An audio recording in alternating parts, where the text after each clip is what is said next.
Watchers, thank you for joining us. I'm Joy. And I'm Laura. And this is The Witches of Letters, a supernatural rewatch podcast. Buckle up as we dive into Season 2, Episode 13, Houses of the Holy. Before we start, Joy, we have to recommend something to all of our listeners. We do. We watched a Christmas film together the other day, and it was really good because if anyone likes, what did I say? It was like Die Hard and Home Alone combined, which I feel like we do, so our listeners probably do as well. Then you have to watch Violent Night. It's such a good movie. So we were taking turns picking Christmas movies, and Laura's choice was absolutely hilarious. We had the best time watching it. It was so silly because we were watching it specifically to tear it apart. Yeah, we wanted to watch one of those crap ones. One of the just really ridiculous ones. So that's what we did, and we had a great time. And which then one was it? Hot Frosty, was that what it was called? Hot Frosty, yeah. Like, you need to picture if the romance side of Book Talk had tried to make a Hallmark movie based on Pygmalion, and then you have it. It is exactly as silly as like you are thinking that it sounds. It is. If you want to hate watch something with a friend and just laugh your head off, that is the perfect film. It was definitely good for that. It was great for that. But Violent Night was a serious choice. Like, that was actually good. That was my choice. So, I knew that Laura hadn't seen it, and I really liked that movie. And I thought I really, really wanted to watch it. So I was like, Laura, this is what we're doing. And I love David Harbour. She does love David Harbour, so that was also on my side. And then we were partway through it, and she's like, oh my gosh, this is so good. She was like, if it stays this good, we have to recommend it on the podcast. And I was like, yeah, okay. All right, we can do that. And then it did stay as good as she wanted it to. And she was like, Joy. Yeah, because it's Die Hard and Home Alone. Yeah. It's brilliant. I mean, that is basically the Supernatural formula, you know? So I do think that if you enjoy watching Supernatural, you will enjoy watching Violent Night, because it's the same kind of like tongue-in-cheek sense of humor, violence, gore, like comedy, action. It's a very similar formula to a Supernatural episode. Yeah. And if my calculations are correct, this episode should be coming out 2 weeks before Christmas. So perfect timing if you want to watch a Christmas film. We said recommending Violent Night, where Santa Claus is Niklaus, a very Viking Santa, which is, to be fair, is accurate. Like, he has Viking origins. So at least the pagan heathen version of Santa does. I know there's a couple different versions of Santa. But yeah, our we Santa, like the heathen version. We do like the heathen versions because we ourselves are pretty heathen. So yeah, no, that was so much fun. Really, really enjoyed it. That was a good time. Yeah. Laura, tell them what you did to me. Well, the other cockroach thing. Yes. Well, Explain. I was scrolling through Instagram and I found a really funny meme, and it was like, which unhinged animal are you based on your birth month? And then I thought it was funny. And then when I got to December, which is Joy's birth month, we had a cockroach. So I sent it to her. No. Okay, so she comes on all cute and excited, and Laura's innocent face is like a 10 out of 10. Like, you believe her, okay? And she's so excited. She's like, Joy, I sent you something on Instagram. Have you seen it? And I was like, no. And she's like, you have to go look. And I was like, okay. Now I know why she wanted me to do it before we were recording. All right? Before there would be evidence. Okay?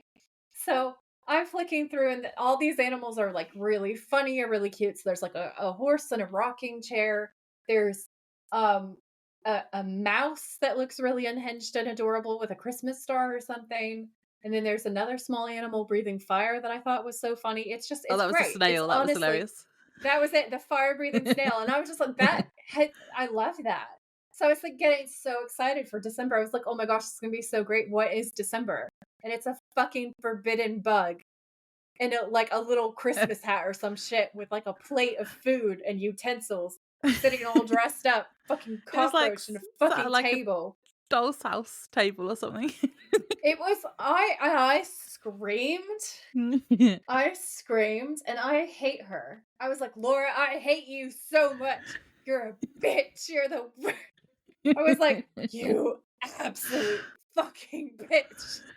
Um, and she was just like, she's just loving life, as you can hear. So, you guys, I want you to help me, okay? I want you to send me your most terrifying clown shit, your worst haunted doll stuff. Send it to me because I now need to get my revenge. All right, that's coming up.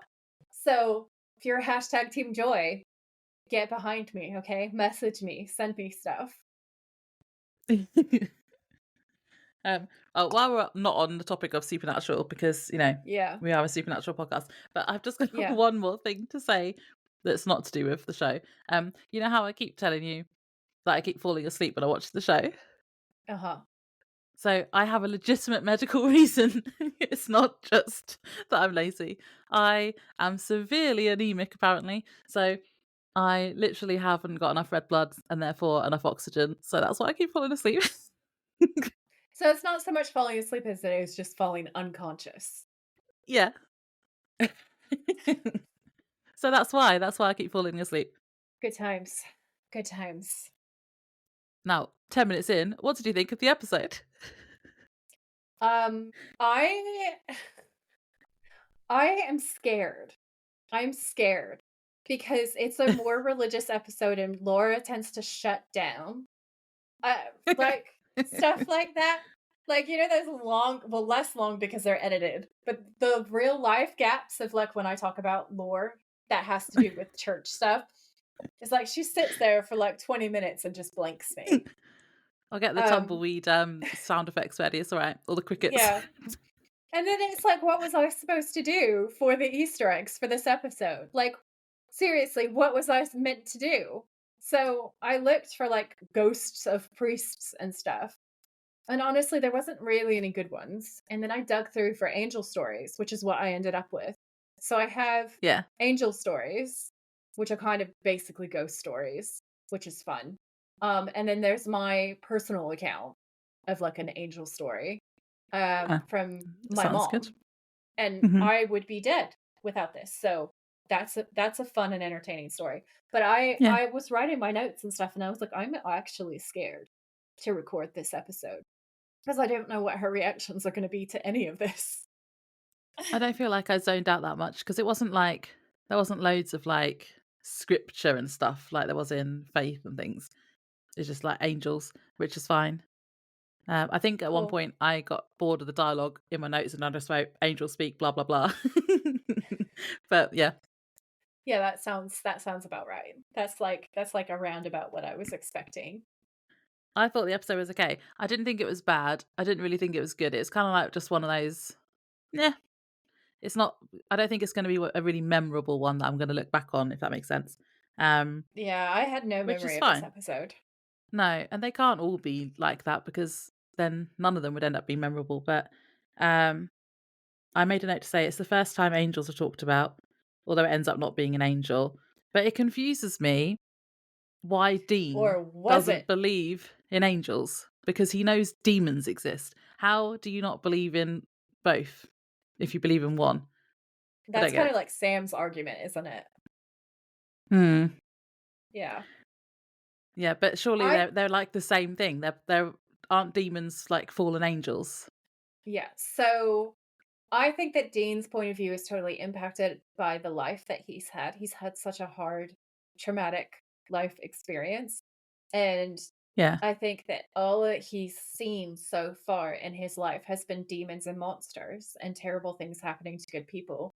And that would make it difficult for anybody to believe that there's good forces at work, right? So I think that's the camp that he's in. Is he even says like, "I'll believe it when I see it," and then at the end of the episode, he's definitely questioning because he Yeah. can't explain what happened right at the end. He goes, "Oh," Yeah. and he's a little bit shook.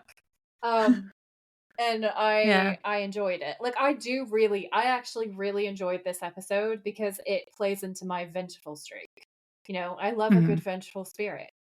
Yeah. I love it when terrible, terrible people get terrible, terrible deaths. Like that makes me so happy. So I was a big fan. Mm. Yeah, no, I didn't dislike it. It was just that I think that was one of my I was gonna say it, I think that was one of my only flags. We know that's not true. Um, It's clearly a lie. It was just the logical side of, Dean, you know demons literally exist, so therefore angels must exist. But anyway, Yeah. should I do the synopsis? Yes, please. Okay, this is season 2, episode 13, Houses of the Holy. The original air date for this episode was February 1st, 2007. Sam and Dean investigate the case of a woman who murdered a man because an angel told her to, because he was evil. At first, they aren't sure what to believe, but when they find a skeleton buried in the victim's cellar, they realise there might be some truth behind it. Then another murder happens, and again, the killer says an angel told him to do it. When Sam and Dean investigate that victim's house, they find evidence that he was grooming a 13-year-old girl, again proving that there is some truth to the murderer's claims. Dean connects the two victims through the church they both attend and go and speak to the priest. He says another priest died there recently, and on the way to inspect his grave in the crypt, Sam also has a vision of an angel and is told he needs to kill someone and to wait for a sign.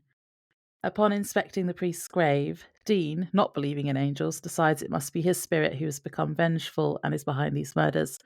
They decide to do a seance to see if they can contact the spirit. But while out for supplies, Sam sees the sign he believes he was supposed to look out for and identifies his target. Dean tells Sam to go and do the seance and he will see what's going on with this guy instead.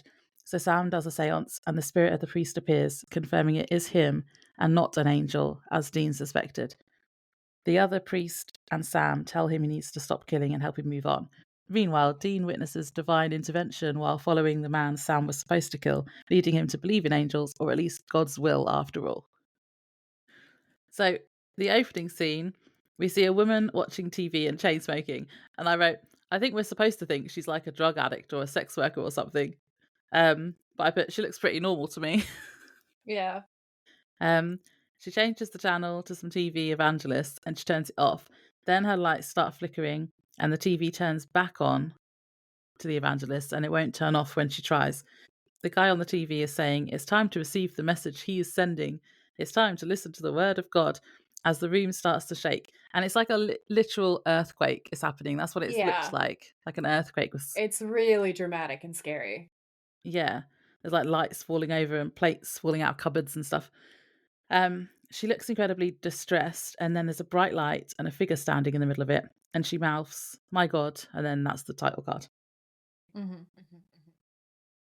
In the transcript, it says a young woman, Gloria, is sitting in a dark room watching television. It appears to be the Drew Carey show and smoking. She wears smudged hooker makeup, and the table to her left holds several small angel statues and an ashtray filled with cigarette butts. Smudged hooker makeup. Excuse me, what does that even mean? That's what I mean. I was like, she just looked pretty normal, but Yeah, yeah, she's obviously honestly, designed to look like she was a sex sinner worker. A of sinner. some description. Yeah, A woman of sin. The whore yeah. of Babylon. Yeah, it's so silly. It's so silly. Like, how dare a woman wear makeup and have a low cut top? It just brings me full circle Yeah. to leave Taylor alone. Okay, so we're in a psych ward and it's daytime in the next scene, and Gloria is sitting really quietly on her bed and she has a Bible. She looks very different. She looks very happy. She looks very stripped clean of everything. Um, her hair has been perfectly straightened and brushed out, and she's reading the Bible basically. And someone walks in and she says, "Good morning, you're not the usual guy." And then the camera pans around and we realize that it's Sam in like white Hot. scrubs holding a clipboard. I was waiting for that. Yeah, he does look great in this outfit. Um, so Sam's like, "Noah, just filling in. So how are you feeling today, Gloria?" And Gloria says, "I've never felt better." And Sam says, "So no disturbances lately?" And Gloria says, "You mean am I stark raving cuckoo for Cocoa Puffs?" And that made me laugh a little bit. And Sam said, "I didn't say that." Gloria says, "It's all right. I know what people must think." And Sam says, "What do you think?" And she says, "I know what I saw was real." So Right, when he then, sits down here, I just have to point out that because he's so tall, this is probably just a normal chair, but he looked like he was sitting in a little kid's chair. he is a giraffe. He is the I just moose. that Yeah, was funny. he's huge. It is kind of like a clown car effect. It's Yeah. funny. Yeah. So he gives her this very earnest, intense listening look and says, "I'd like to know what you saw." And Gloria says, "It was all over the news. I stabbed a man in the heart." And I was like, "Oh." And I was like, "Oh, so this is like the Old Testament kill your firstborn, slaughter this man, angry sky daddy kind of an episode." Angry Sky Daddy. Angry sky daddy. So Sam says, "Why would you do that?" And she says, "Because it was God's will." And she's so like at peace and happy go lucky when she says it. Um, Yeah. and Sam says, "Did God talk to you?" And Gloria says, "No, I got the sense God's a little busy for house calls. No, he sent someone." And Sam says, "Someone." And Gloria says, "An angel. It came to me in this beautiful white light and it filled me with this feeling it's hard to describe." And Sam says, "And this angel?" And Gloria says, "Spoke God's word." And the word was to kill someone. Gloria says, "I know it sounds strange, but what I did was very important. It helped him smite an evil man. I was chosen for redemption." And Sam says, "This man you stabbed, did the angel give you his name?" Gloria says, "No, he just told me to wait for the sign. And the very next day I saw it right beside the man's doorway. And I knew." And Sam says, "Why him?" Gloria says, "I just know what the angel told me, that this man was guilty to his deepest foundations. And that was good enough for me." Yeah. And the deepest foundations bit is important for later. It is. It's important foreshadowing. So then we cut to Dean in the motel and he's laying on a vibrating bed, listening to music, and he's looking very relaxed. The decor of this motel room, Joy, it was just naked ladies is the theme. It literally was. I wrote down, "Dean and Sam are staying in a porn motel. Naked girls are actually the theme." Yeah. It's got like loads of silhouettes of naked ladies on the wall and stuff. And like just porn posters. I swear to you guys. Yeah. And like I am bisexual. Clearly, we've had this conversation on the podcast, but I was just like, "What the fuck am I witnessing? What is this?" It's like Yeah. it was designed from truckers' and mud flaps in the inside of a prison Yes. cell's posters. Yeah. It was so crazy. Yeah. Yeah. The mud flap thing was that had crossed my mind as well. Yeah, wild. And then Sam comes in and Dean tells him he has to try the bed. And Sam says, "Dean, you're enjoying that way too much. It's kind of making me uncomfortable." I like Yeah, that that bit. part is so funny. And we learn that Sam is basically making Dean lay low so he isn't recognised after what happened in the last episode because, He's like a he's fucking been on the international TV. criminal. Yeah. Yeah. So first in St. Louis, he's wanted for all these multiple murders, and then everybody thinks he's dead, but then everybody knows he's alive again. And then he's been Yeah. on TV, probably on national news, right? Holding up a bank. Yeah. So, Sam has a point. Dean's like, "I don't understand why I have to stay in this hotel, but at least there's like a vibrating bed." And Sam's like, "You're disturbing me right now, and you need to stop. And also because you're a wanted criminal." Yeah. It's so funny. And then there's a little bit later on the scene, Dean goes, "Oh, damn it, that was my last quarter. Hey, you got any quarters?" And he pulls out This his bed is headphones, just gets his up. entire personality now. It's his whole personality. Where Sam's washing his face in the bathroom, and Sam just goes, "No." It's so funny. And then Dean says, "So, did you get to see that crazy hooker?" And I was like, that's not aged well. No, definitely not. No, it has not aged well. And Sam says, "Yeah, Gloria Sitnick, and I'm not so sure that she's crazy." And Dean's like, "But she seriously believes that she was touched by an angel." And I laughed so hard because Touched by an Angel was a TV series that was super popular at this time. Yeah. So this is like their episode poking fun at another popular TV series, and it cracked me up so hard. And Sam says, "Yeah, blinding light, feelings of spiritual ecstasy, the work. I mean, she's living in a locked ward and she's totally at peace." And Dean's like, "Oh yeah, you're right. Sounds completely sane. What about the dude she stabbed?" And Sam says, Carl Gully. She says she killed him because he was evil." And Dean says, "Was he?" And Sam says, "I don't know. I mean, I couldn't find any dirt on him. I mean, he didn't have a criminal record. He worked at the campus library, had lots of friends. He was a churchgoer." And I literally wrote Red flag. down, I wrote down true crime. "He went to church. Everyone said he was such a nice man. His seller He was said, a pillar of the community. murder." Yeah. Yeah. "A pillar of the community. Such a good neighbor." My brain went, "Like a good neighbor, State Farm is there." That's only going to make sense to Americans. Yeah, I don't know. That's No. So it's so funny. So then Dean says that Gloria must have just been like a wacko and she wasn't exactly the first person to kill in the name of religion. And that was a really funny line because I was like, ooh, touche. And Sam says no, but she's the second in town to murder because an angel told them to. A little bit odd, don't you think? And Dean's like, well, a little odd, yes. Supernatural, maybe, but angels, I don't think so. And Sam's like, why not? And Dean's like, because there's no such thing, Sam. And Sam's like, Dean, there's 10 times as much lore about angels as there is about anything else we've hunted. And Dean's like, yeah, and you know what? There's a ton of lore on unicorns too. In fact, I hear they ride on silver moonbeams and they shoot rainbows out of their ass. And Sam, completely deadpan. Wait, there's no such thing as unicorns? I And loved that bit. It was so yeah, cute. it really was. Jane says that's cute. I'm just saying, man, there's some legends that you just file under bullcrap. And Sam says, and you got angels on the bullcrap list. And Dean's like, yep. And Sam goes, why? And Dean says, because I've Yeah, never why, seen one. Dean? You've seen Demon, though. Listen, he has a system, okay? He has a system. No. Rejected. Sam says, so what? Because Sam and Laura are the same person in this episode. And Dean says, so I believe what I can see. And Sam says, Dean, you and I have seen things that most people could never even dream about. And Dean says, exactly, with our own eyes. That's hard proof, okay? But in all this time, I've never seen anything that looks like an angel. And don't you think that if they existed, we would have crossed paths with them?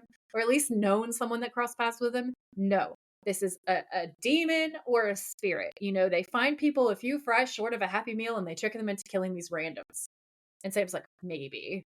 But he clearly does not agree. Sam is on Team Angel. Okay. And Dean rolls his eyes and just, can we just, I'm going star crazy, man. Hey, let's go by Gloria's apartment, huh?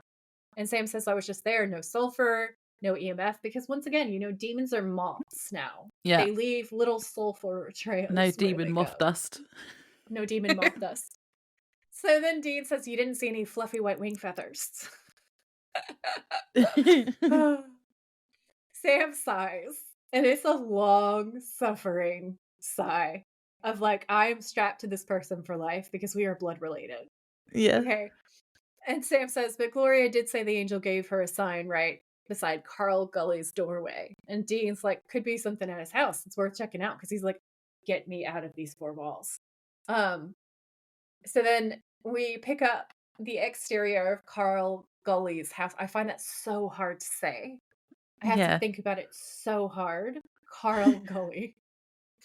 So Dean's driving, they pull up and they see this really fucking too much angel decoration on the front porch. I don't know how to describe decoration or something. It's like a Christmas it's really tacky and weird. And it's like nailed together on the I can't describe it. It's weird. You just have to watch the episode and look at it. It's the most bizarre thing I've ever seen. And Dean goes, oh hey Sam, I think I found it. And he gestures to the angel. It's a sign from up above. Well, I think I learned a valuable lesson. Yeah. Always take down your Christmas decorations after New Year's, or you might get filleted by a hooker from God. Ha! And honestly, that made me laugh so hard. It has not aged gracefully, but filleted by a hooker from God was a pretty funny line. I just wrote, okay, Dean. And also Sam just stares at him like, you're such a dick. Because he's being so sarcastic. Yeah. So they then go around the back of the house and find a cellar.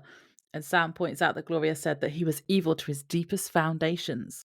And Dean asks, do you think she meant that literally then? So they go down into the cellar and Sam sees scratches on the wall with a fingernail embedded in it. Blech. So they dig and find a skeleton buried down there. So this confirms that whatever spoke to Gloria was telling the truth, whether it was an angel or not. And Sam says so much for the innocent church-going librarian. Yeah, so much for the pillar of the community. And that's where I said, his cellar said, murder. Because yeah, that was my true crime. He went to church. Everyone said, what a nice guy. But his cellar said, murder. I'm pretty sure that's what they said about Ted Bundy. No, what's the guy? Oh, wait, not Ted Bundy. Who am I thinking of? Dennis Rader. He was like a church, well, I don't know what they call him. Like I don't know. He worked at a church. The BTK killer. Yeah. Yeah. Anyway. So then we cut to a man laying on a bed reading a magazine, and the lights start flickering and the room starts shaking again, just like Gloria's house did at the beginning of the episode. And he also sees a bright light and a figure. And then later we see him walking down a street at night, and another bright light starts shining at someone's front door with a figure there too. And he goes over, knocks on the door, and he stabs the man who answers. And then the camera pans to an angel statue in the front garden. Mhm, mhm. So, it's pretty chill so far. It's so chill. So chill. Casual stabbings. It's great. That was Um, pretty violent. Like he just said hello, and then he just got stabbed in the stomach or the yeah, but heart. when you know what he did, and then you're so satisfied. Well, Like yeah. you watch him be murdered and you're just like, "Yes, stab him harder. Kill him more dead." Yeah. Two wrongs don't make a right, Joy. Yes, they do. They absolutely make a right. Hashtag Team Father Thomas. Okay. So in the motel room, it's daytime, and Dean's sitting on the edge of the bed with a police radio in his hand, and he's listening, and he looks super bored. And there's a this woman. I don't know who they hired to do the voice on the radio, but she's like, "We've got a minor TA involving a motorcycle and a van. This is at the corner of 28th and Pine. 28th and I was just like, "What are you doing? That is not no, that's not police dispatch." So Sam comes in and Dean sighs and looks back sadly at the Magic Fingers controller, which is the name of the vibrating Yeah. bed. He's Because, looking longingly at it. yeah, his girlfriend. So he says, "Did you bring quarters?" And Sam goes off. Sam says, "Dude, I'm not enabling your sick habit." And then he gives Dean food. And he says, "You're like one of those lab rats that pushes the pleasure button instead of the food button until it dies." And that He had totally me, is. like, absolutely rolling. I was laughing out loud, I almost spilled my drink. That was great. It was so funny. It was. And then Dean says, "What are you talking about? I eat, and I got news." And Sam says, "Me too." And Dean's like, "Alright, you go first." And it's like, "Yeah, because you didn't do any of those things, did you, Dean?" "No. No, you did not." So, uh, Sam says that 3 students have disappeared off the college campus all in the last year, and that all of them were last seen at the library. And Dean's like, "Ah, where Carl Gully worked." And Sam's like, "Yep." And Dean says, "Sick bastard." And Sam says, "So Gloria's Angel." And Dean says, "Angel?" And Sam's like, "Okay, whatever this thing is," because Dean's like, "It's not an angel." That's the subtext. And Dean says, "Okay, well, whatever it is, it's struck again." And Sam's like, "What?" And he says, "I was listening to the police radio before there was this guy, Zach Smith, some local drunk. He went up to a stranger's front door last night and stabbed him in the heart." And Sam says, "And I'm guessing he went to the police and confessed?" And Sam says, "Yep, Roma Downey made him do it." And that made me laugh because, again, touched by an angel reference. Um, and then he takes a post-it note off of the mirror and says, "Now I got the victim's address." Handy. It is handy. So then they break into the crime scene. So like jump up onto like a bin, like a dumpster, don't they? And then over the wall. And this reminded me of that episode. Was it Hookman where they did a Oh similar yeah. thing? Yeah, yeah, And yeah, yeah. although they did it when the police were still at the crime scene in that episode. They did, and we Um, screamed about it, and it was funny. and I had a note to say, this is also in broad daylight. How did no one see them? Good question. Good question. Um, no one knows. No. They're Like the invisible neighbours at just will. seeing them vault over Sam a uses his fence. powers, his non-existent powers. Only And then only exist when they're convenient powers. And when Yeah. they break in, is this the blooper that we have of when Jared's like, can't open the window, and then the director's like, just open it. Is it this Oh, episode? And he's it like, I might can't. be. I Yeah, it think it's might this be. bit. He's like, "Jared, just open the fucking window." And he's like, "I cannot physically open it. It has been opened too many times. It's like painted shut." And then somebody Yeah. has to come up with a knife and like force it open. It is so funny Yeah. because I he think thinks it that Jared is just trying to prank him, but it's like he genuinely can't do it. It's such a funny meltdown. It's great. Yeah, I wrote it in my notes because I'm like, I'm sure that's what that blooper was from. Yeah, yeah. So then we cut to a little later, and Sam is searching the computer, and Dean has searched the house, and neither of them have found much. Sam says there's a locked file on the computer, though, and he manages to hack in somehow. This is powers again, and finds dozens. I thought that was kind of believable, and I thought it was sexy. I thought that Hacker Sam was pretty hot. Yeah, but I suppose we just didn't see because I was like, he just tried one password and opened it, but I suppose he'd probably been trying for ages. Yeah. So he manages to hack in and finds dozens of emails to someone called Jennifer, who they then work out is 13 years old, and who he was going to meet that day. So the victim was a pedo, and the angel had him killed. Yep. My notes for this whole scene are just, "Oh, no," and that's the whole page of notes for that scene. Yeah. That's a note from me. And I say stab away, stab away and keep on a stabbing. Stab harder, you know, stab well. So Dean points out that it's odd timing and that some spirits are out for vengeance, but this one's almost like a do-gooder. And then he says and Sam says avenging angel. And Yeah, Dean the turns veg angel. away because Sam seems to be right here. He Um, still doesn't believe in angels, and he's not listening to Sam's logical reasoning, Yeah, so in Sam my gives opinion. him this explanation that is pretty valid, and Dean says, "Hey," and Sam says, "What?" And Dean says, "You said Carl Gully was a churchgoer, right?" And Sam's like, "Yeah." And he says, "What was the name of his church?" Our Lady of the Angels. And then he says, "Of course that would be the name." And it turns out the first two, I'm not going to call them victims because they were monsters who were rightfully murdered, killed, whatever, slaughtered. I enjoyed it. They went to the same church. So they go to the church to investigate, and they meet a priest called Father Reynolds. And they say that Yeah. they're interested in joining the parish. And kind of a funny conversation where they ask where they're from. So they make up this name, and Father Reynolds says, "Really, that's a nice town, St. Teresa's Parish. You must know the priest there." And Dean says, yes, no, it's Father O'Malley." And Father Reynolds says, I know a Father O'Shaughnessy. And Dean says Shaughnessy. Exactly. What did I say? And Sam interrupts him because it's just like, this is about to turn into a trash fire. He's like, Dean should just never be around priests ever because it always turns into some kind of trash fire. Um, so he breaks it up and says, we're just happy to be here now, Father. And Father Reynolds says, and we're happy to have you. We could use some young blood around here. And Dean says, hey, listen, I got to ask, no offense, but how's the neighborhood? And Father Reynolds says, well, it's gone to seed a little. There's no denying that. But that's why what the church does here is so important. Like I always say, you can expect a miracle, but in the meantime, you work your butt off. And Dean says, yeah, we heard about the murders. And Father Reynolds is like, yes, the victims were parishioners of mine. I'd known them for years. And Sam says, and the killers said that angel made them do it.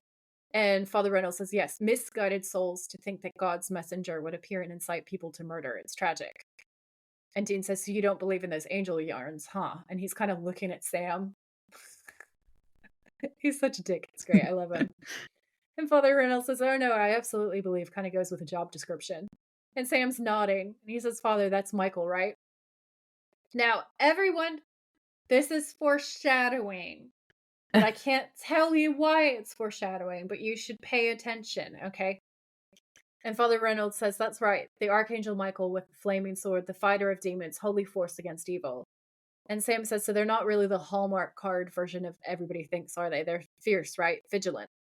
And Father Reynolds says, well, I like to think of them as more loving than wrathful, but yes, a lot of God's scripture paints angels as God's warriors. An angel of the Lord appeared to them, the glory of the Lord shone down upon them, and they were terrified. And Sam nods, and Dean looks really confused. And he says, Luke 2:9. And Dean nods like he knows what he's talking about, which is even funnier because we know he has no idea. No, he's like me in this moment because this is where I zoned out. In my notes, I've just put Dean asks about the neighborhood and the murders. Angel chat. Sam points out a painting of Archangel Michael. More angel chat. Talks about how angels are often seen as God's warriors. That's all my notes for that scene. So I was Dean. Oh, amazing. Okay. So they have another conversation outside, and Father Reynolds tells them that there was a priest called Father Gregory, and he was his predecessor at the church. And Yeah. he explains that he died on the steps and that he's interred in the church crypt. And Dean asks when that happened, and Father Reynolds reveals that it was 2 months ago and that he was shot for his car keys. And Sam, naturally, who has feelings, is like, "I'm sorry," and empathizes. And Father Reynolds is like, "Yeah, me too. He was a good friend. I didn't even have time to administer his last rites, but like I said, it's a tough neighborhood. Ever since he died, I've been praying my heart out." And Sam says, "For what?" And he says, "For deliverance from the violence and the bloodshed around here. We could use a little divine intervention, I suppose." And Dean says, "Well, Padre, thanks. We'll see you again." He cannot get out of there fast enough. He is Laura in this moment. Laura was just like, "No more of the churchy churchy. I am done." And Dean Churchy, feels the same churchy. way. No more churchy churchy. So then Dean says, "Well, it's all starting to make sense. Devoted priest dies a violent death. That's vengeful spirit material right there." And Sam looks kind of like uncomfortable. And he says, and he knew all the other stiffs because they went to church here. In fact, I'm willing to bet that because he was their priest, he knew things about them that nobody else knew. And Sam says, then again, Father Reynolds started praying for God's help about 2 months ago, right? Right about all the time this started happening. And Dean's like, "Oh, come on, man. What's your deal?" And Sam says, "What do you mean?" And Dean says, "Look, I'll admit I'm a bit of a skeptic, but since when are you Mr. 700 Club? No, seriously, from the get go, you've been willing to buy this angel crap, man. I mean, what's next? Are you going to start praying every day?" And Sam says, "I do." And Dean's like, "What?" And Sam says, "I do pray every day. I have for a long time." And Dean's totally shook it. Okay. He's shook He it. is. And he says, "The things you learn about a guy, huh? Well, come on. Let's go check out Father Gregory's grave." So naturally, they break into a church. Yeah, yeah, they have to. Yeah. And can I just say, Father Gregory's grave, there's a weird, creepy, like, angel cherub thing, and it looks one of them looks like it's doing the, like do you know what I mean if I say the Doctor Evil pinky thing where he's like Yes. and I was I was like, wanting to know if "Why? you know Why?" they're like this. They've got like Yeah, they're like crouched over and they have one finger towards their mouth. And I've never seen an angel do that ever in my no. life. It is I said, ridiculous. "Why is Doctor I've Evil from Austin Powers being a like, why?" Why is he there? It is hilarious. You guys should definitely check out that scene to see what we mean. I feel like that was a joke on the props department's part. Like I think they were trying to make the guys laugh. So I think that they made them funny on purpose. And the camera kind of pans to pay like really specific attention. I Yeah. haven't seen anything in the outtakes, but I do feel like that was a prank because they are ridiculous. I'll have to if I can find a picture of that, I will use that on out of context quotes for this week. I love it. You definitely should. Because it is hilarious. You have to, yeah, go and check our Instagram and see if it's there. And then this is where so Sam hears something, and then one of the angel statues starts shaking, like the rooms had for Gloria and Zach. And he then sees a bright light, and then we get a blackout, which was probably an ad break Yeah. or something there. Yeah. Um, and then Dean comes back in and finds Sam passed out on the floor, and he's like, "Sammy," and I just put heart. Yep. Oh, also, this statue is weird because it reminded me of the weeping angels from Doctor Who. Yeah. Yeah, I It's really creepy, agree. and those It episodes, is like the weeping creepy. angels, really scare me. Yeah, those ones are terrifying. Yes. So Sam wakes up and says he's okay, and he tells Dean he saw an angel and that a feeling of peace washed over him. And Dean says, "Okay, ecstasy boy, maybe we'll get you That some glow sticks and a nice Dr. Seuss hat." That was funny. was Um, funny. Sam says it spoke to him and knew who he was. He says the angel told him of someone who hasn't actually done anything bad yet, but is going to, and he's supposed to take him out. Um, and Sam says he has the chance to stop someone from doing something bad. And Dean points out that Sam's supposed to be bad too, and maybe he should stop him. And I just wrote, Dean just literally threatened to kill Sam. And then they argue That's about the a angel. hot take. That's a hot take and a half. Why? I mean, you're He kind tells of him he's right, but gonna we know he's take him being out. sarcastic. Yeah, but is he though? Because he also knows that he has to actually. He has said that he needs to kill him at some point, probably. I don't believe that Dean would ever. I do not endorse this. I was just a bit like, "Oh, that's too soon to be making jokes about Laddie." He always does it though. He always does it too soon. Um, but their argument about this angel, so Dean's logic is that because their mum died, angels can't exist, basically. Oh, no, I have a note on this. I have a note on this, so I'm gonna read you what Dean says, and my Yeah. heart broke, and I wanted to cry out loud. Um, so Dean says, "What, that this thing is an angel?" And Sam says, "Yes, maybe we're hunting an angel here and we should stop. Maybe this is God's will." And Dean says, "Okay, all right. You know what? I get it. You've got faith. That's, hey, good for you. I'm sure it makes things easier." I'll tell you who else had faith like that. Mom. She used to tell me when she tucked me in that angels were watching over us. In fact, that was the last thing she ever said to me. And Sam is kind of taken aback and he says, "You never told me that." And Dean says, "Well, what's to tell? She was wrong. There was nothing protecting her. There's no higher power. There's no God. I mean, there's just chaos and violence and random, unpredictable evil that comes out of nowhere and rips you to shreds. You want me to believe in this stuff? I'm going to need to see some hard proof. You got any?" Well, I do. Proof that we're dealing with a spirit. Because and it's just, oh. And my note says, "Oh, Dean." And then it's like a heart, a broken heart.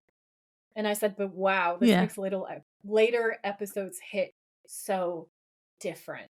So different." And like, your heart is on the floor in a million pieces for Dean.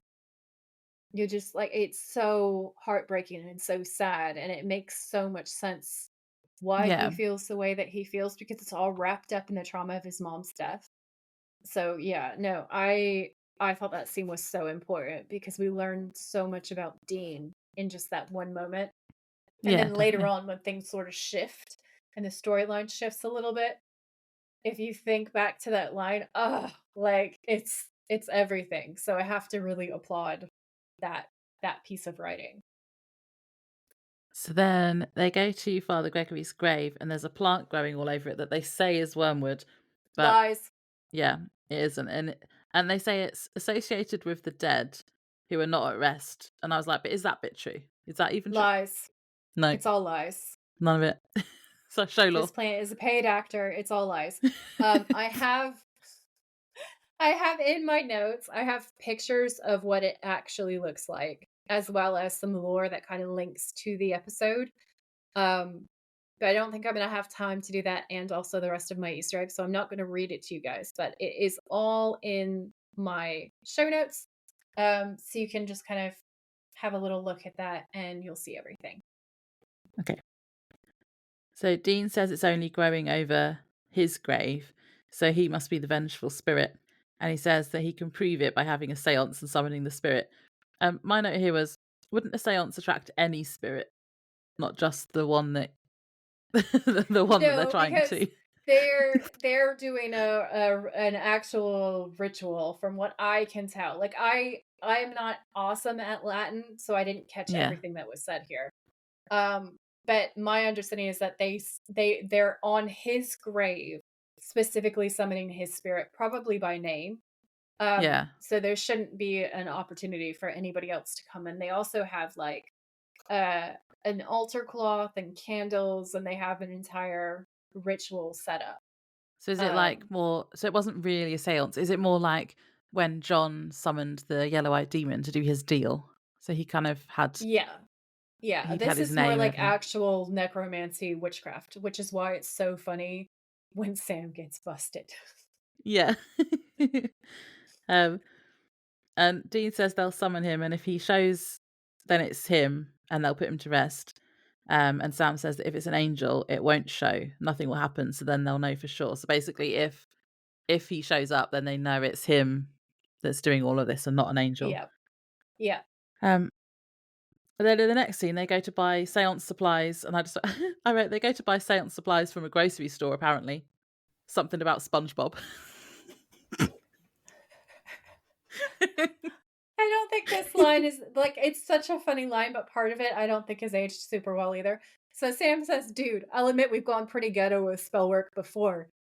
Just not aged well at all." No. Um, but this takes the cake. I mean, a SpongeBob placemat instead of an altar cloth, and that had me laughing so hard.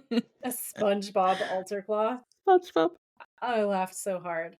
Yeah. Um, And then Dean doesn't says, he "We'll just just say put like, SpongeBob side down." yeah, that was funny. Yeah. Yeah. And then Sam laughs so hard, but then he stops and he looks shook because what's happening is he's seen the man that the angel told him is evil that he has to kill. So he's carrying this bunch of flowers and a super white light is glowing behind him. And Sam says, Dean, that's it. And Dean says, what? And Sam says, that's the sign. And Dean says, where? And Sam says, right there, right behind that guy. That's him, Dean, and we have to stop him. Yeah, Dean So can't see the then light, though, can he? Only Sam. no, he only Sam can see it, and that's kind of interesting for us, I guess. It's like a clue. So the guy crosses the street, and Sam starts to go after him, but Dean stops him, and he says, "Wait a minute." And they have a conversation, and Dean's like, "You're not going to go kill somebody because a ghost told you to, are you? You insane?" And Sam's like, "Dean, I'm not insane. I'm not going to kill him. I'm going to stop him."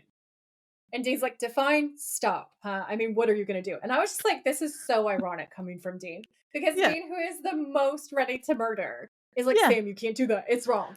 Well, Like, it's his turn to be faith." that's why he's assuming that Sam's gonna kill him, and Sam's like, "No, I'm just gonna stop him like a normal person, not Yeah. murder." Yeah, exactly. Because Dean goes from 0 to kill everyone so fast. Like, do you remember in Croatoan when he was like, "This is how I would isolate and kill a village of people"? That's Like the he's first thought thing I about would it. do. Yeah. He's been making notes. Oh, I love him. Okay. So Dean's like, "All right, come on." And the guy gets into his car and has started to pull away. And Dean gets in the driver's side of the Impala and starts the engine. And Sam tries to get on the other side, but Dean goes across so fast and locks the door on him. And Sam's like, "Dean, unlock my door." And Dean says, "You're not killing anyone, Sam. I got this guy. You go do the seance." And Sam's like, "Dean," as he's driving away because he was like, "Bro, he didn't say murder. He didn't say he said he was going to stop him, but Dean cannot." Dean, who only thinks of murder, was like, "I'm not going to let you do it, Sammy." It's hilarious. It is hilarious. Mhm. So Dean tears away in the Impala and starts trailing this guy, and he sees him pick up a Really girl, and they closely get again, I might add. He's not being very inconspicuous again. I mean, he can't he's not a subtle tail, No. and also Baby's not a very subtle car, so I don't know what to No, tell you, like, it's a exactly. whole thing. He It's should a know whole better. thing. He's done this multiple times. Yep. So, we cut to the church at night, and Sam is doing the seance, so he has his candles, the placemat is SpongeBob side down. And then he's picking up a journal, lighting the candles, and he reads from John's journal, Amate spiritus obscure te querimus te ormus nobiscum collocere apud nos Don't actually summon someone, Joy. Okay, I won't read it. I have no idea if it's actually real summoning or not. Again, I'm not awesome with Latin. So the translation that is listed here as beloved hidden spirit, we seek you, we beg you, come speak with us and join our circle. However, I know from the people who actually do speak Latin talking to each other on Supernatural Wiki, often their Latin is a little bit fast and loose in the show. So I don't know if that's what he actually said. Um, so he sprinkles what looks like to me probably cinnamon or saltpeter or something that's going to go because the candle flame goes. Um, it does a little flashbang. And this is when Father Reynolds enters and says, "What are you doing? What is this?" Super offended because clearly it's witchcraft. And I wrote down, "Ooh, awkward, busted, doing witchcraft in a church." And Sam looks so uncomfortable. And he's like, His face is so "Father, funny. please, yeah, I can explain. Actually, maybe I can't. This is a seance." And Father Reynolds all offended. "A seance, young man? You are in a house of God." And Sam says, "It's based on early Christian rites, if that helps any." And I was like, "Oh, bless your heart." So he actually is telling the truth. What he's doing is based on early Christian rites. And I actually have the most hilarious description in my notes, which I'm going to do very briefly because it cracks me up. Okay. So this is from a book written by a theologian, and I call it Jesus Being Super Witchy. Jesus, the Christ, set the example by strengthening the effect of his teaching by the use of his psychic powers. These sporadic, miraculous things, but were produced according to law, a law common to all who had the knowledge, but pushed to its furthest point by so exceptional a being. This knowledge, writer, can truly say that short of raising the dead, there is hardly one of the New Testament miracles which he has not actually encountered in type, if not in detail, during nearly 40 years of research. The first action of the Christ when he set forth upon his mission was to form a psychic circle around himself. By a process of exclusion, we can gather the apostles were chosen for psychic reasons since no other reason is available. Honestly, I died laughing the entire time. But there is a lot of ritual and a lot of early Christian rites, and especially when we're looking at like the medieval texts, they get kind of witchy. And Catholicism is fairly witchy itself. It's very Yeah. ritualistic, and it tends to be linked Yeah. to older, more pagan beliefs in a lot of different places. Um, Mhm. so Sam's not wrong, and so we have defended Sam. And I thought that this whole thing was just hilarious. Yeah, me Um, too. Father Reynolds, however, is not amused trademark. No, Okay. definitely Um, not. he says, "Enough, you're coming with me." And Sam says, "Father, please just wait a second." So then, as he's trying to physically drag Sam away, this bright light once more appears, and Father Reynolds is in absolute awe, and Sam is super disappointed. Sam, Aw. Sam, Sam's whole worldview has just been shattered. His hopes are dead on the floor. Like, But you really damn feel it, for Dean's him. Dean's right. Yeah. So Father Reynolds says, "Oh my God, is that an angel?" And Sam says, "No, it's not. It's just Father Gregory." Oh God. So then the bright light dims down, and Father Reynolds says, "Thomas," and Father Gregory says, "I've come in answer to your prayers." And so I I kind of love the back and forth between these two scenes. So Dean is following the evil dude, and he still hasn't seen Mhm. him commit any serious crimes yet. Then we cut back into the church crypt at night, and Sam's trying to have a conversation with Father Gregory, um, and Thomas. So Father Gregory says, "Sam, I thought I sent you on your path. You should hurry." And Sam says, "Father, I'm sorry, but you're not an angel." And Father Gregory says, "Of course I am." And Sam says, "No, you're a man, a spirit, and you need to rest." Father Gregory says, "I was a man, but now I'm an angel. I was on the steps of the church and I felt that bullet pierce through me, but there was no pain, and suddenly I could see everything. Father Reynolds, I saw you praying and crying here. I came to help you." And Reynolds says, "Help me how?" And then we cut back to the street scene, and the evil dude is turning down a dark alley, and Dean temporarily loses sight of him. So he slams his hand on the steering wheel in frustration. I don't know And then we cut how he back. lost him. He was so close. He was so close to him. How did That's he lose why he him? has to be so close, because he loses people. So Father Reynolds says, "Those murders, that was because of you." And Father Gregory said, "I received the word of God. He spoke to me and told me to smite the wicked. I'm carrying out his will." Now hang on to that for later. Father Reynolds says, "You're driving innocent people to kill." And I said, I mean, personally, I have no issue with stabbing serial killers, pedos, and assaulters in the heart. I'm just saying. Like, I think, and then I wrote down, he is doing the angel thing Celt style, which is true. He is doing it Celt style. Like the whole idea that angels are like people who've passed over and they get wings when they die. That is Celtic paganism. So, and the whole avenging angle, like killing the evil, again, pretty Celtic. So I was like, I'm down for this. This makes sense to me. Um, Father Gregory says those innocent people are being offered redemption. Some people need redemption, don't they, Sam? And he looks dead at Sam, and Sam's like, "Oh, he knows." He looks Um, shifty. he does look shifty. He's like, "He knows I got the demon relationships, Uh-oh. the relationships to the demons." Um, Father Reynolds says, "How do you call this redemption?" And Father Gregory says, "You can't understand it now, but the rules of man and the rules of God are two very different things." And Sam says, "Those people, they're locked up." And Father Gregory says, "No, they're happy. They found peace, beaten their demons, and I've given them the keys to heaven." And I was like, "Yes, probably yes." And Father Reynolds says, "No, no, this is vengeance. It's wrong, Thomas. It goes against everything you believed. You're lost, misguided." And I was kind of like, "Shut up." And Father Gregory says, "No, I'm not misguided." I'm still in the camp of two wrongs don't make a right, but I do understand that, they probably deserve it. I think that two wrongs do make a right, and violence is the answer in this instance. I am Dean. So I'm they Sam. tell him that yeah, they tell him that he's not an angel, and he says, "I don't understand, you prayed for me to come." And then Father Reynolds says, "Thou shalt not kill, that's the word of God." And I was like, "But the word of God is also like kill all the babies." So I feel like, Yeah, the word of God can be twisted to whatever you want it to say, really. uh-huh, 100%. So then we see the alley at night, and the evil dude is in the car with the young lady who is holding flowers and looking confused, and she's getting really nervous. And she says, "How come we stopped?" And the guy smiles and his eye starts twitching. He lunges at her and starts kissing her really violently. And she kind of tries to fend him off, and she starts laughing like she's scared. Yeah, She's it's like a scared nervous laugh. laughing. It's a Yeah. nervous laugh. Yeah.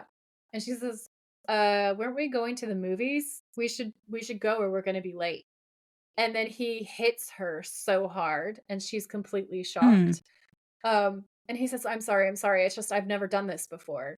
And then she tries to get out of the car, but he's locked the door and she's trying to get out by scrabbling at the handle. And he says, "Look, I said I was sorry," because he's like completely evil and fucked up. Yeah, it's like just Um, because you say you're sorry, like your actions aren't showing that you're sorry. You're carrying on because you say you well, clearly yeah, in my didn't mean it. opinion, it's just like a lure.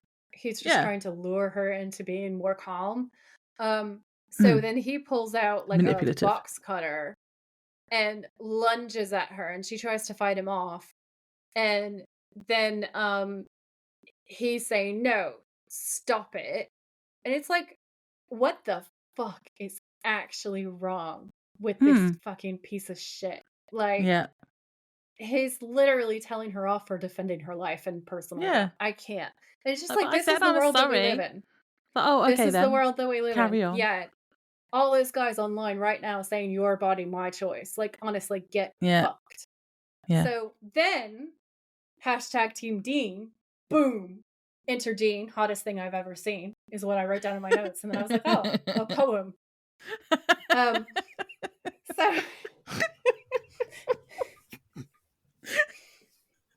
Sorry, that Laura's got me. KO'd. The poem. Yeah, no, that's fair. That's a nice poem. Thank you. Thank you. So he smashes in through the window. Dean reaches in, punches the guy, and then slams his face into the steering wheel over and over. Unlocks the door, lets the woman out, and then he runs so fast to Yeah, and like basically be like, "Are you to okay?" check on her. Yeah, it's really To sweet. check. Oh my god, he is the sexiest man alive. Okay. And she says, "Thank God." And then behind them, this guy's come to because he's this fucking villain, like fucking Michael or something. So somehow he's regained consciousness because that's what bad guys Yeah, always do. And started the car and drives off. And Dean says, "Damn it. Are you sure you're okay? Do you have a cell phone?" So he's still more concerned about her welfare than anything else. And he tells her to call 911. And then yeah, he runs into the car to give chase. And again, we need to stop and think how selfless this is because Dean's wanted by the police for a lot of bad things. So, but he tells her to call the cops. yeah. I Um, hadn't even thought about that bit. no, he's such a fucking hero. I love him so much. So then we cut back to the church, and Father Gregory is staring at his own grave, still looking sad. Um, Sam and Father Reynolds try to get him to let them put him to rest, and he says no. But they carry on insisting, and he sort of agrees. I bet he doesn't actually say yes, but he doesn't protest anymore either. So I don't know if he actually gave them consent for this. I wrote, honestly, leave Thomas alone. Okay, he's doing good. He's doing what Yeah. he should be doing. Leave him alone and just let him do his thing. And then Father Reynolds starts reading his last rites, and Father Gregory flickers when he does this. We've seen this effect before on the show, haven't we? Yeah. I think was it in My Time of Dying where Yeah. someone flickers, and he looks really scared, but Father Reynolds tells him to rest. He kneels, and Father Reynolds continues, and then Father Gregory starts glowing, and then he disappears. Yeah, and there's apparently a kind of small angelic chorus sound at the end. And this Ah, is the most angelic thing. So the implication is that he went straight to heaven or that he did become an yeah, angel in the end. Mhm. Which again, remember that for later. Not much Okay. later, in like a couple minutes. Um, in this next scene, do you think there's some really cool stunt driving? Do you think Jensen was doing Yeah. his own stunts here again because he's done them before, hasn't he? He does do them a lot, actually, and I Yeah. was watching some convention footage where he was talking about how difficult it can be because he's trying to remember his lines, look at where he's going, and keep his speed super exact because he's got 2 camera trucks. So he's got a camera truck Mm. in front of him and a camera truck to one side of him, um, and that is an insane amount of skills. So, like, I think that it looks to me like he is doing the driving, and that's so fucking hot. Like, Yeah. just thirst trap, 10 out of 10.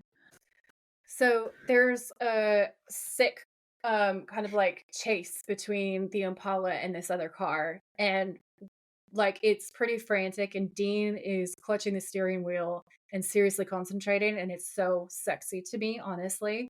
Um, they're cutting across lanes, they're going over like off road and causing absolute mayhem. They go across the street, and a pickup truck carrying long metal pipes screeches to a halt in front of the man's car. And I wrote "Final Oh, Destination, so did Final I. Destination, Final Destination," and then that's what happened. So then I was like, "Final Destination Filet," because um it breaks in front of the bad dude's car, and then the pipe spins off the truck bed, bouncing on the ground and plowing straight through his windshield. It impales him through the heart. Yeah. Dean Yeah. stops the car in shock and gets out and goes, he looks at it and says, "Holy." And I laughed so hard because I was like, and then I wrote "Slay" because we know he's a monster and he just Mhm. got killed. And I was like, Father Thomas doing a good job once more. In my notes, I just wrote, "Ooh, he got a Final Destination." That is the only correct terminology for this scene. It's Yeah. pretty gruesome though, because like the pole is going straight through, and you kind of see Good Dean gore. walks up to the car, yeah, and you can Yeah, just it's see the so pole good. sticking out of the driver's seat from behind, and there's a load of blood. Then we see him with the pole sticking through his chest. Yeah, that's a really good point. It is excellent gore. It is genuinely kind of like it would be scary if I didn't hate him with every fiber of my being. As it Mm. is, it's just like super satisfying. I'm just like die. So yeah, no, It was that's good because awesome. there's not really a lot of scares or other gruesome parts in this episode, so that was good. It kind of balances it out and kind of takes it back to monster of the week horror type Yeah. vibe, if you will. Yeah. So then we are back at the motel and we see Sam, and then Dean arrives back. Sam tells him that he was right about it being Father Gregory and not an angel. And Dean offers him his hip flask again. Oh yeah, because he offered it him to him earlier and he didn't take it. But this time Yeah. he does. And he says that he wanted to believe so badly and that it's so hard to do what they do. He says there's so much evil in the world and he's worried about how he could end up. So like him turning evil. And Dean Yeah. tells him not to worry about it as he is watching out for him. And Sam says he knows. And this whole conversation is really cute. Yeah. So Sam says, "I don't know, Dean. I wanted to believe so badly. It's so damn hard to do this, what we do. You're all alone, you know? And there's so much evil out there in the world, Dean. I feel like I could drown in it. And when I think about my destiny, when I think about how I could end up," and Dean sits down beside him and he says, "Yeah, well, don't worry about that, all right? I'm watching out for you." And Sam says, "Yeah, I know you are, but you're just one person, Dean, and I needed to think that there was something else watching too, you know, some higher power, some greater good, and maybe." And then we hear Knocking on Heaven's Door playing, and it's really cool and Yeah. profound. It's a good song. Yeah. And Dean says, "Maybe what?" And Sam says, "Maybe I could be saved." And then he kind of laughs, but it's like a sad laugh. Oh, it hurts me in my soul. Mm, And he says, "But you know, that just clouded my judgment." And you're right. I mean, we've got to go with what we know, with what we can see, what's right there in front of our own two eyes. And Dean says, "Yeah, well, it's funny you say that." And Sam says, "Why?" And Dean says, "Gregory's spirit gave you some pretty good information. That guy in the car was bad news. I barely got there in time." And Sam says, "What happened?" And Dean says, "He's dead." And Sam says, "Did you?" And he says, "No, but I'll tell you one thing. If the way he died, if I hadn't seen it with my own two eyes, I never would have believed it. I mean, I don't know what to call it." And Sam says, "What? Dean, what did you see?" And Dean says, "Maybe God's will." And then that's the Dun, end of dun, the dun. episode. Yeah. Yeah. Yeah, that's really sweet. It is really, really sweet. I had written down, it's interesting and heartening in a way because it gives us hope that if there's demons and monsters, then maybe there's good too. Maybe somebody is watching over Sam and Dean, and Sam has a chance to choose Yeah. his own destiny. And then I wrote hashtag Team Free Will, which some people are going to get that and be excited by it. So I don't know. Um, you will. it's it makes sense though that there should be, if there's evil, then there's good. There must be the Yeah, both, which is again links back to why I don't understand why Dean doesn't believe in angels when he knows demons exist. it's There's got because to of be a trauma. balance. It's because of trauma. It's because of Mary. No, Yeah, so he's, but but yeah, he's, yeah, he's just choosing not to believe that part of she's so grumpy about this. it. It's not logical. He knows demons literally exist. Yes, Laura. I'm not saying he's right. I'm just defending the fact that he's traumatized. He's my Yeah, traumatized little angel, and I understand why he's angry. And then I think by the end of the episode, he's definitely believing because he says that he thinks it might have been God's will. So, as in yeah, angels, as in Thomas was an angel because he was an angel and he did a yeah. good job. Um, And he needs to so believe in good because then he can believe that Sam can stay good because, there's obviously something that's going to be happening. They keep yes, talking it up about him, maybe turning bad. So there's got to be something to do with that. yeah.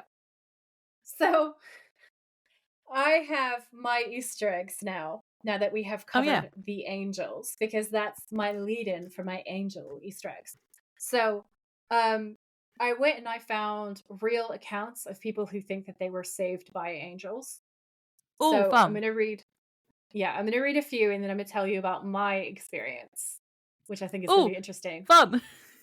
Yeah, a real first-hand account. Okay, so this was written by DB, and DB writes that he was in a car accident and that his there was an accident, like a terrible accident, and they received medical aid from someone that no one else saw is the tagline for this.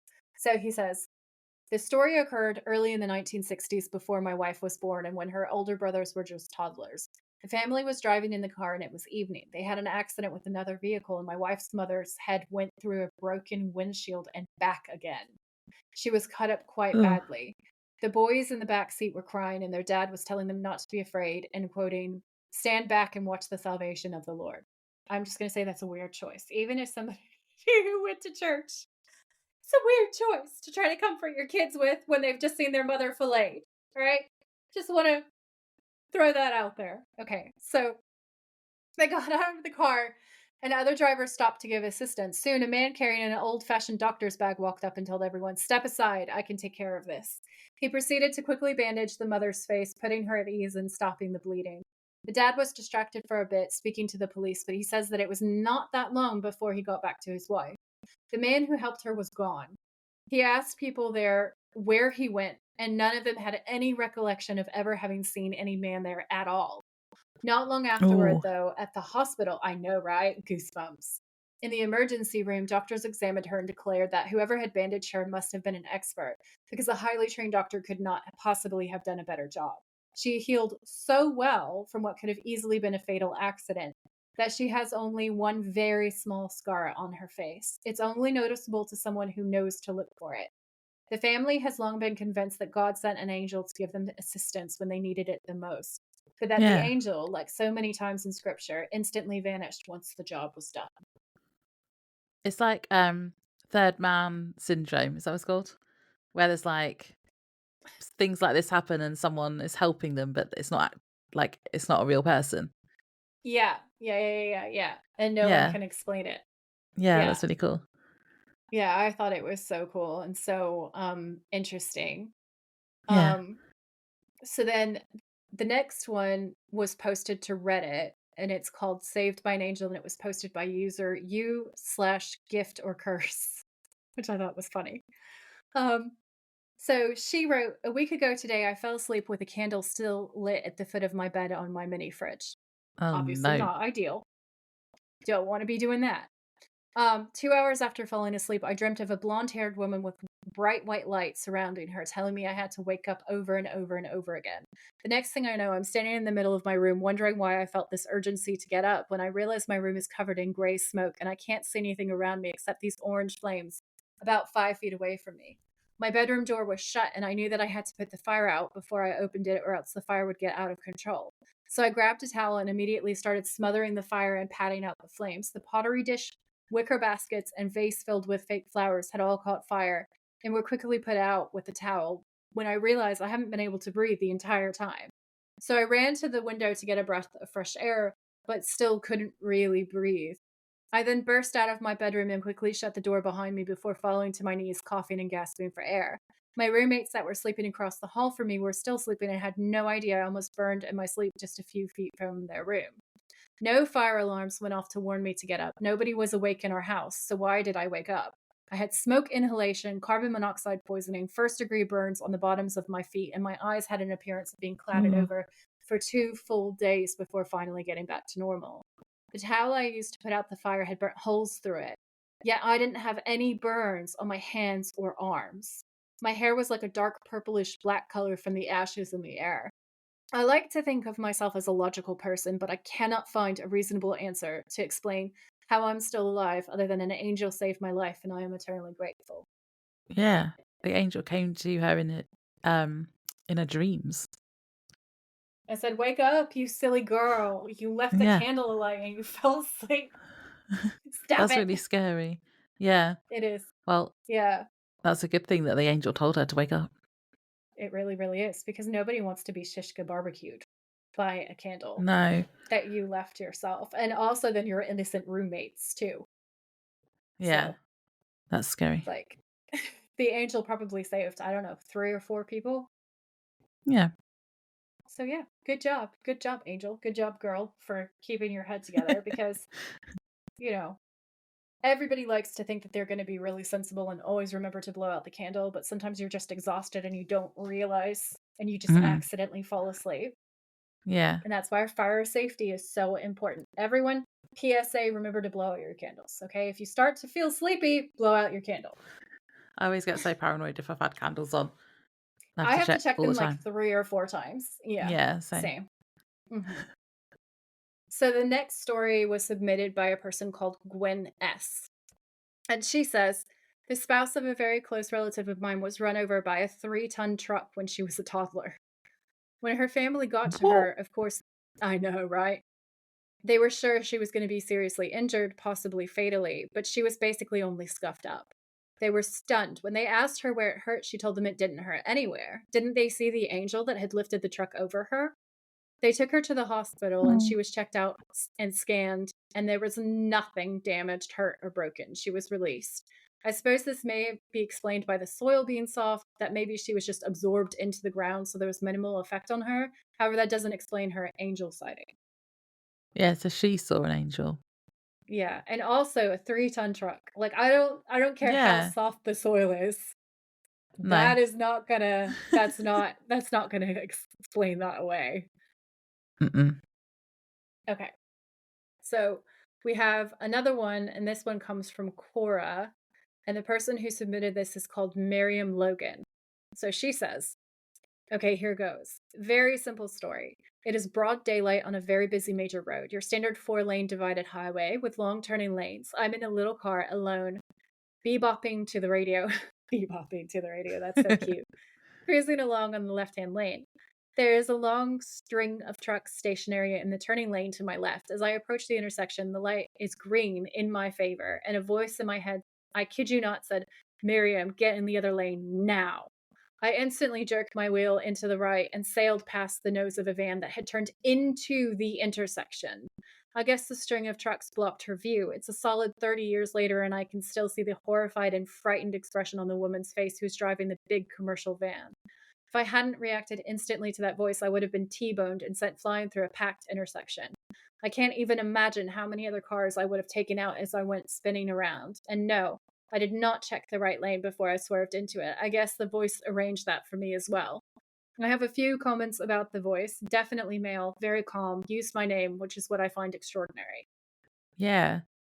This one has, like, guardian angel It vibes. does. It has guardian Yeah. angel vibes. And this brings me to my story because they're so Oh, similar. So, I am 9, maybe 10 as a maximum. I'm in the seat sort of behind my mom, and my sister's in the seat over to my other side. And if I am like around 9, maybe a bit younger, then she must be about 7. Maybe I think yeah. actually, I think she would have been younger than that, so I would have been younger. So maybe 7 and 4. So we're sitting in the back seat. We're driving in our old car. We have a beat up old kind of station wagon looking car. And we're Yeah. driving through literally the city center, which is just kind of a very basic intersection on Main Street, kind of like picture just a typical American small town. There is almost no traffic usually on Main Street, but this day was kind of like weirdly busy. And so we're sitting there and the light turns green. And my mom looks strange, like this odd look comes over her face. And I see her just kind of like go down a bit in her seat. And she's just not reacting to the fact that the lights changed. So I'm like, this is weird. Maybe she's just sort of daydreaming or something like, Mhm. mom, nothing.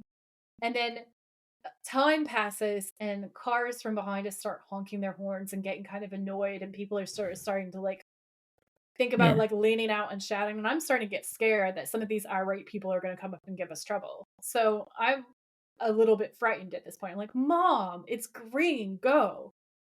Um, and she's like, No, I'm not going.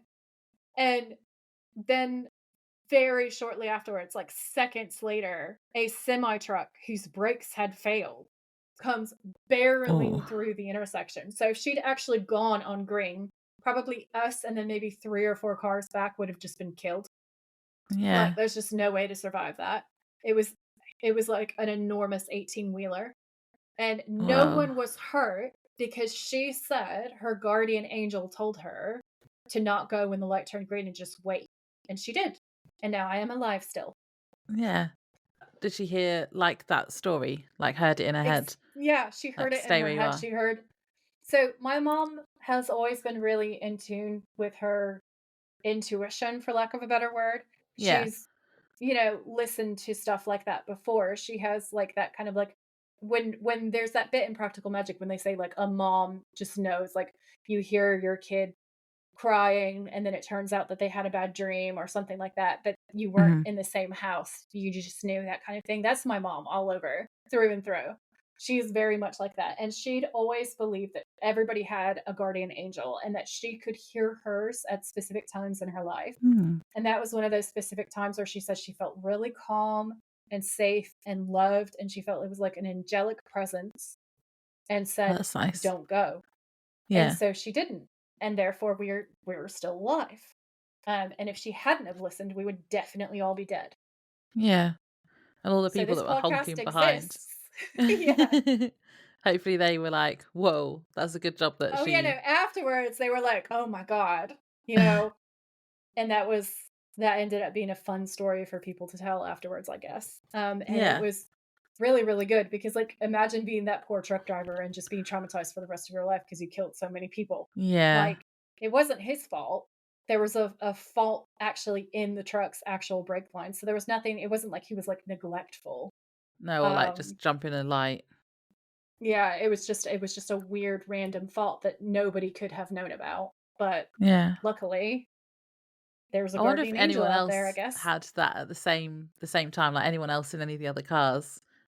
If all the Yeah. guardian angels were like, "We need to tell Stop everyone not it. to go anywhere." Stay where you are.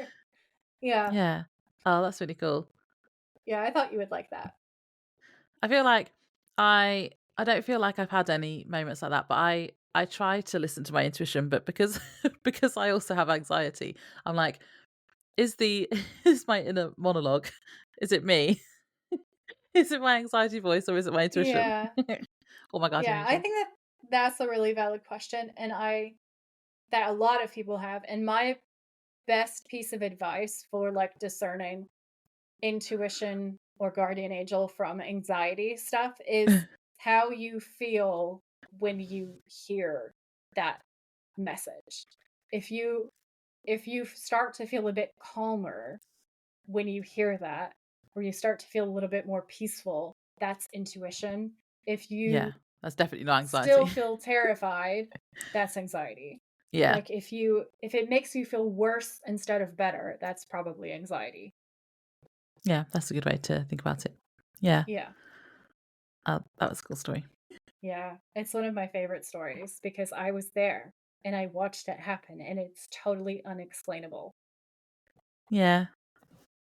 Shall we play some end of episode games? Yes. Villain hot or not? I don't know who the villain is though. Father Gregory?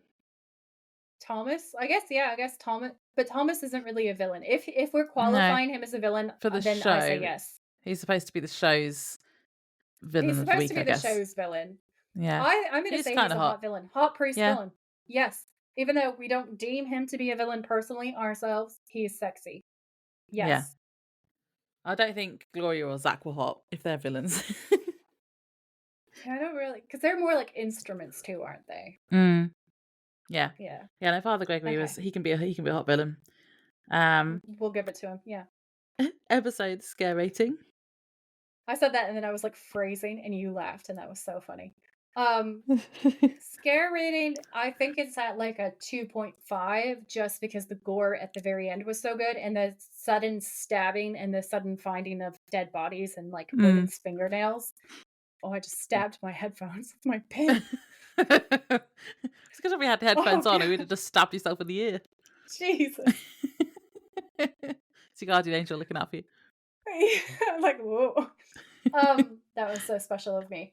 Okay, so I just stabbed the thoughts out of my head.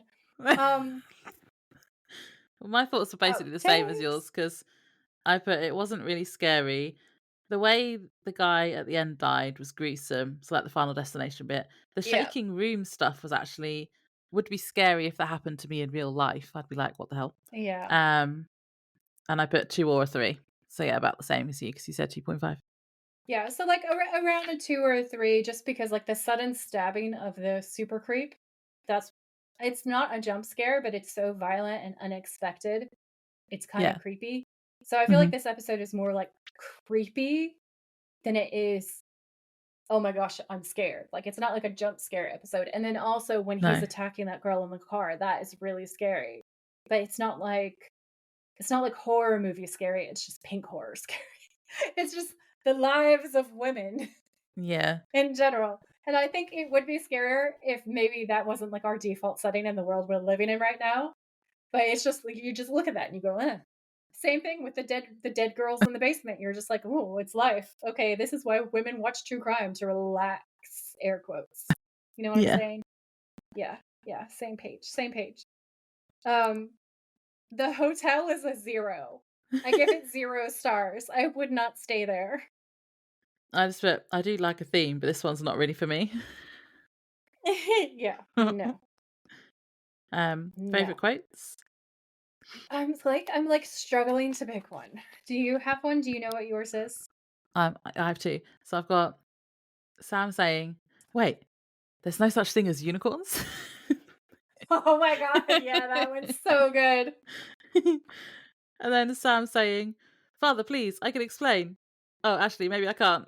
When he's caught doing the séance. Yeah, that's so good. I think I have to go with Sam walking in on Dean and saying, "You're enjoying that way too much." Oh, yeah. That's good as well. Thirst trap? I have just put down oh, no, I've got 2.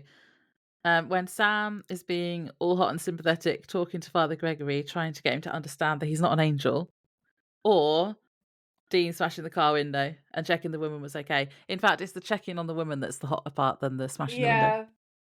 I love it all. Like that's where I accidentally made a poem to Dean because it was so hot. Your Boom, phone. enter Dean, hottest thing I've ever seen. My little poem. My little poem.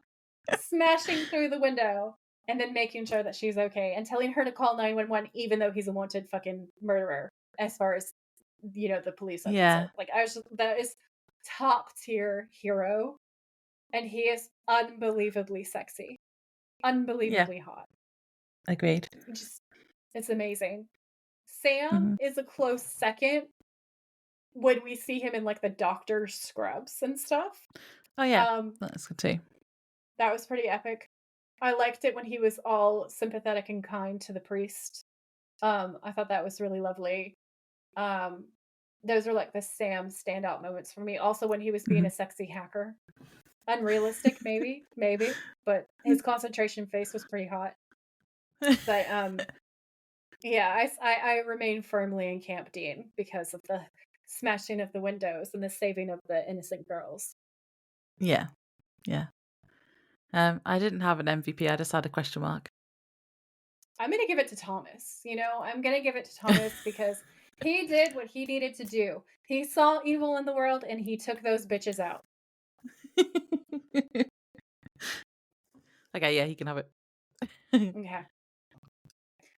So guys, before we go, we just want to let you know that we are actually doing a Christmas special episode. So we're going to be dropping episodes on, I think it's Christmas Eve, Christmas Day, and there will be the Christmas Yeah. special. So I think that's going to drop actually on Christmas Day. So we're going to tell you now because obviously the holidays can be a little bit crazy. So we wanted to make sure that you know in advance that that's coming out. So if you're needing to sneak away from the family, all right, and get like a little bit of time to yourself, or if you don't want to listen to your great Aunt Gertrude wax poetic about stuff, sneak in your earbuds and listen to us tell you about these crazy, wild stories, and we will keep you entertained.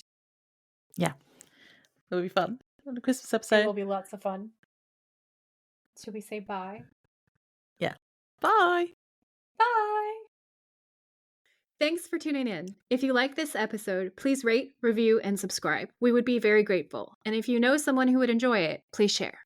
You can find us on Instagram at the Witches of Letters podcast, or you can email us at thewitchesofletters@gmail.com. Until next time, stay safe out there, have each other's backs, and always keep fighting.